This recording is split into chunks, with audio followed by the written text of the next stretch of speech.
அனைவருக்கும் வணக்கம்.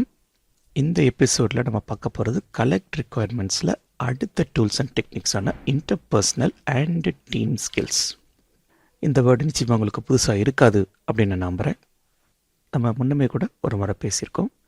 நம்ம நண்பர்கள் வட்டாரத்தில் கூட ஒரு சில பேருக்கு பெரிய லெவலில் படிப்பு இல்லை அப்படின்னாலும் ஒரு டீம் அப்படின்னு வரும்போது அவங்க நல்லா படிக்கிற பசங்களை விட ரொம்ப அழகாகவே மேனேஜ் பண்ணுவாங்க.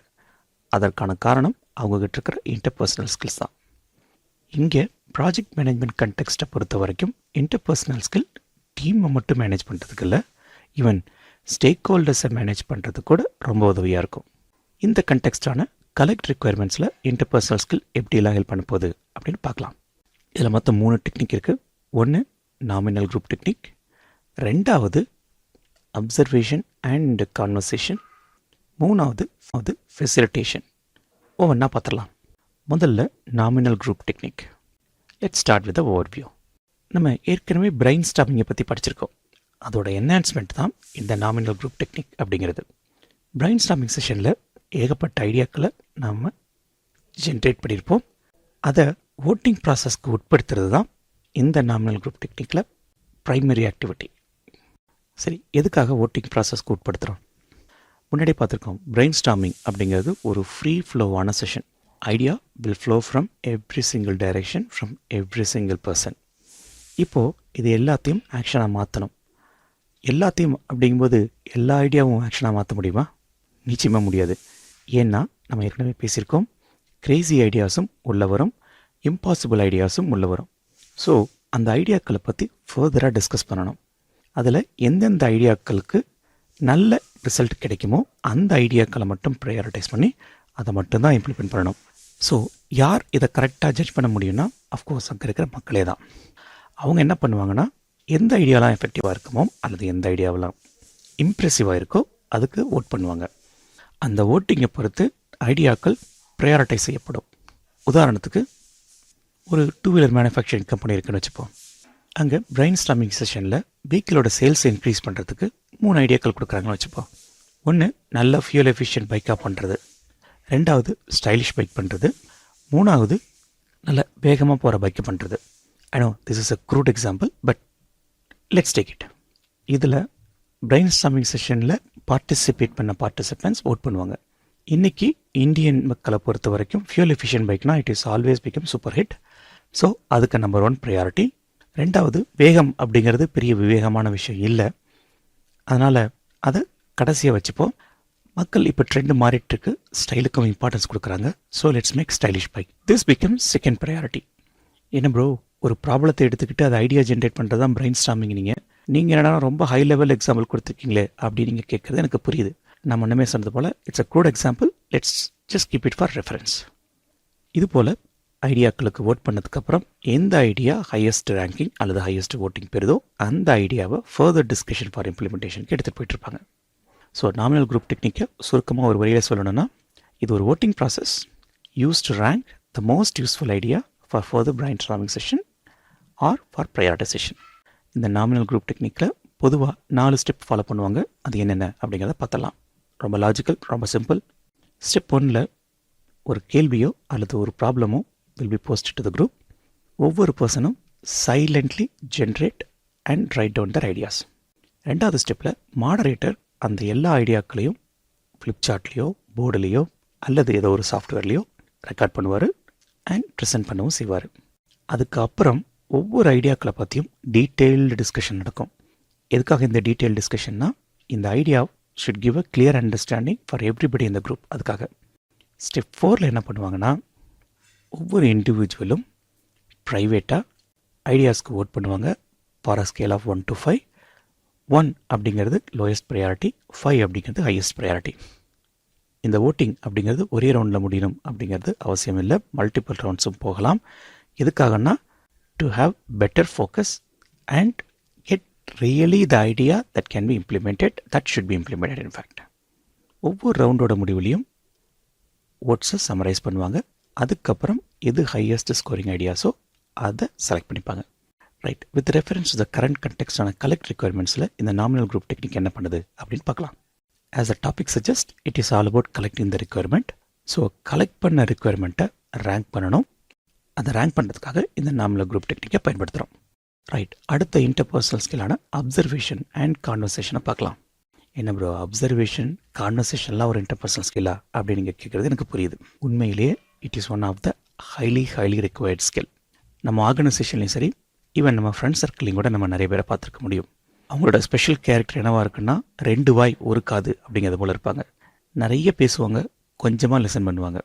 பட் அந்த மாதிரி இருந்தாங்கன்னா it has lot of problems, and one of the problem in the project management is they will not listen others. Suppose ஒரு ப்ராஜெக்ட் மேனேஜர் அப்படி இருந்துட்டாங்க அப்படின்னா that will be a disaster. Right, முதல்ல ஓவர்வியூவில் start பண்ணுவோம். Observation அப்படின்னு வரும்பொழுது ஒரு job observe பண்ணும்போது it helps them to do that job better. And conversation வரும்போது அவங்க என்ன ஜாப் பண்ணுறாங்க அந்த டீட்டெயில்டாக எக்ஸ்பிளைன் பண்ணி அந்த வேலையை முடிக்கிறதுக்கு பயன்படுற டெக்னிக். ரைட், இப்போ கரண்ட் கண்டெக்ஸ்டில் என்னென்னு பார்த்துலாம். நம்ம முன்னே பார்த்தது போல் கலெக்ட் ரிக்வயர்மெண்ட் ப்ராசஸில் observation plays a key role. By observing stakeholder என்ன சொல்கிறாரு அப்படிங்கிறத we can clearly understand the requirement. சில நேரங்களில் ஒரு சில ஸ்டேக் ஹோல்டர்ஸால் அவங்களுக்கு என்ன ரிக்குவயர்மெண்ட் வேணும் அப்படிங்கிறத பெருசாக ஆர்டிகுலேட் பண்ண முடியாமல் போகலாம். அல்லது மோஸ்ட் ஆஃப் த டைம் நம்மளோட எவ்ரி சிங்கிள் ப்ராஜெக்டில் அன்டோல்டு ரிக்குவயர்மெண்ட் அப்படின்னு ஒன்று இருக்கும். அதை நிறைய ஸ்டேக் ஹோல்டர்ஸ் ஆர்டிகுலேட் பண்ணாமல் விட்டுருவாங்க. By observation we can bring it to the surface.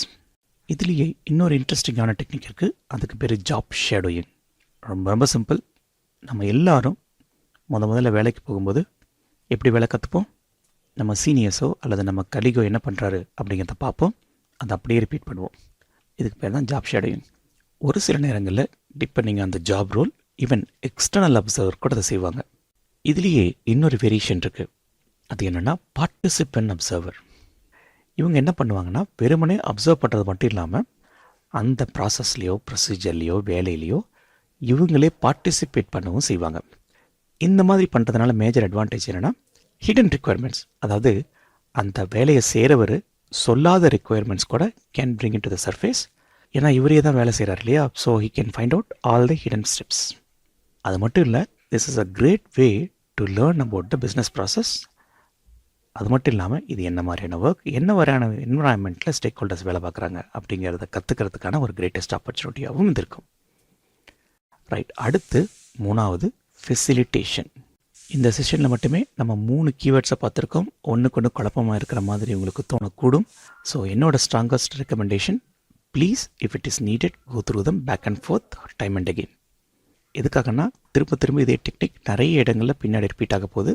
அந்த டைமில் நீங்கள் எதுவும் குழம்பி போயிடக்கூடாது, அதுக்காக தான். இன்ஃபேக்ட் ஃபெசிலிட்டேஷன் நம்ம ஏற்கனவே பார்த்துட்டோம். So let's keep it short and sweet. Facilitation is nothing but it's a focus session wherein எல்லா கீ ஸ்டேக் ஹோல்டர்ஸையும் ஒன்றா உள்ளே கொண்டு வந்து ரெக்குவயர்மெண்ட்டை கன்சாலிடேட் பண்ணுறது தான். இதுக்காக we can conduct workshop. நான் என்ன ஏற்கனவே பார்த்துருக்கோம். It's really the quick and easiest way to bring in all the cross-functional teams together and get the requirements and reconcile them. எதை ரீகன்சைல் பண்ண போகிறோம்? ஸ்டேக் ஹோல்டர்ஸ்க்கான டிஃப்ரென்ஸ். ஏன்னா ஒவ்வொருத்தரும் ஒரு டீம்லேருந்து வராங்க, அந்த குழப்பங்களை எளிதாக தீர்க்கலாம். இந்த ஃபெசிலிட்டேஷன் ஸ்கில்ஸில் one of the most popularly use டெக்னிக்னு பார்த்தீங்கன்னா அதுக்கு பேர் ஜேட்னு சொல்லுவாங்க. அதாவது joint application design and development. So JAD அப்படிங்கிறது joint application design and or development. இதை பொதுவாக ரொம்ப எக்ஸ்டென்சிவாக சாஃப்ட்வேர் இண்டஸ்ட்ரியில் தான் யூஸ் பண்ணுறாங்க.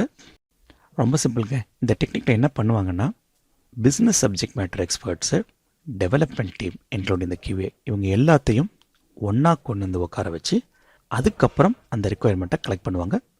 இது எதுக்காக பண்ணுறாங்கன்னா to improve the software development process. நீங்கள் சாஃப்ட்வேர் இண்டஸ்ட்ரியில் இப்போ ஒர்க் பண்ணுறீங்க அப்படின்னா உங்களுக்கு நல்லாவே தெரிஞ்சிருக்கும். ரொம்ப பெரிய சேலஞ்ச் ரிக்குவயர்மெண்ட்டு கிளியராக இல்லாதது. ஏதாவது ஒரு ரிக்குவயர்மெண்ட்டில் நம்ம ஸ்டார்ட் பண்ணுவோம், at the end of the day அதுதான் அந்த ப்ராடக்ட்கான ரிக்குவயர்மெண்ட்டாக இல்லாமல் இருக்கும். we do lot of rework. இந்த ரிக்குவயர்மெண்ட்டை கலெக்ட் பண்ண வேண்டியது ப்ராடக்ட் ஓனரோட வேலை by talking to the stakeholders. இந்த ஜேட் டெக்னிக்கில் என்ன பண்ணுவாங்கன்னா product owner, stakeholder, development team தேவைப்பட்டால் இது எல்லாரையும் ஒன்றா கொண்டு வந்து உட்கார வச்சு then the requirement will be further detail. And often it is not practically possible. ஏன் அப்படின்னா நிறைய ஸ்டேக் ஹோல்டர்ஸ் இருப்பாங்க. நிறைய இடங்களில் ப்ராடக்ட் ஓனர் தான் ஸ்டேக் ஹோல்டர்ஸ்ட்டை போயிட்டு தேவையான ரிக்குவயர்மெண்ட்டை கலெக்ட் பண்ணுவாங்க. But if you can bring in the stakeholders, product owner and the development team together, then all the back and forth process can be avoided. அதுக்காக தான் இந்த technique joint application design and development technique அப்படிங்கிறது நிறைய இப்போ ப்ராப்பராக ஆகிட்டு இருக்கு. இன்னொரு டெக்னிக் பேர் குவாலிட்டி ஃபங்க்ஷனல் டிப்ளாய்மெண்ட். இந்த technique it is quite popular in manufacturing industry. கிட்டத்தட்ட ஜேட் போல் இங்கேயும் என்ன பண்ணுவாங்கன்னா, it's a facilitation technique to determine the critical characteristics of a new product development. அங்கே சாஃப்ட்வேர் டெவலப்மெண்ட்டில் என்ன வேணும் அப்படிங்கிறத ஐடென்டிஃபை பண்ணாங்க. இங்கே கேரக்டரிஸ்டிக்ஸ் ஆஃப் அ ப்ராடக்ட் அதை ஐடென்டிஃபை பண்ணுவாங்க. இந்த டெக்னிக்கில் பிஓசி அதாவது வாய்ஸ் ஆஃப் கஸ்டமரை கேப்சர் பண்ணுறது தான் primary and important step. As a part of the process கஸ்டமரோட நீட் என்ன அப்படிங்கிறத கலெக்ட் பண்ண ஆரம்பிப்பாங்க. அதுக்கப்புறம் இதெல்லாம் இம்பார்ட்டன்ட் அப்படிங்கிறத ப்ரையாரிட்டைஸ் பண்ணுவாங்க. அதை அச்சீவ் பண்ணுறதுக்கு ஒரு கோலும் செட் பண்ணுவாங்க. கடைசியாக யூசர் ஸ்டோரிஸ். நீங்கள் இப்போ சாஃப்ட்வேர் டெஸ்ட்டில் இருக்கீங்க அப்படின்னா இந்த வேர்டு கண்டிப்பாக உங்களுக்கு புதுசாக இருக்காது. யூசர் ஸ்டோரிஸ்னால் என்ன அப்படின்னு ஒரே ஒரு லைனில் சொல்லணும் அப்படின்னா, ஒவ்வொரு யூசரோட பாயிண்ட் ஆஃப் வியூலேருந்தும் ரொம்ப ஷார்ட்டாக டிஸ்கிரிப்டிவாக என்ன ஃபங்க்ஷனாலிட்டி வேணும், ஆஸ் அ யூஸராக நான் என்ன ஐக்கனை கிளிக் பண்ணால் என்ன மாதிரியான அவுட்புட் வரணும் அப்படிங்கிறத டீட்டெயில் அவுட் பண்ணுவாங்க. யூஸ்வலாக this is getting developed through and workshop. இந்த யூசர் ஸ்டோரி அப்படிங்கிறது என்ன பண்ணுன்னா, இட் டிஸ்கிரைப் ஸ்டேக் ஹோல்டரோட பெனிஃபிட்ஸ் ஃப்ரம் த ஃபீச்சர். அதாவது யாருக்கு இந்த ஃபீச்சர்லேருந்து பெனிஃபிட் கிடைக்க போகுது. We are talking about the role here, not the person. உதாரணத்துக்கு, ஆஸ் அ பிஸ்னஸ் அனலிஸ்டாக I get this. As a மேனேஜராக I get these dashboards, so on so forth. அதற்கு அடுத்தது the stakeholders what they need to accomplish. அதாவது அவங்களோட கோலோ அல்லது அவங்களோட அப்ஜெக்டிவோ. அதுக்கு அடுத்தது ரொம்ப ரொம்ப முக்கியமாக, இதை பண்ணுறதுனால என்ன benefit to the stakeholder, what motivation.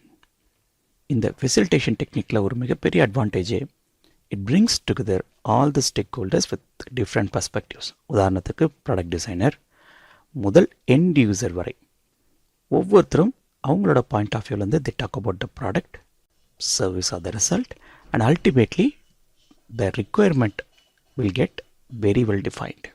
Alright, இதோட இந்த செஷன் இங்கே முடிச்சுக்கலாம். அடுத்த செஷனில் அடுத்த டூல்ஸ் அண்ட் டெக்னிக்ஸான கண்டெக்ஸ்ட் டயக்ராமை பற்றி பேசுவோம். தேங்க்யூ.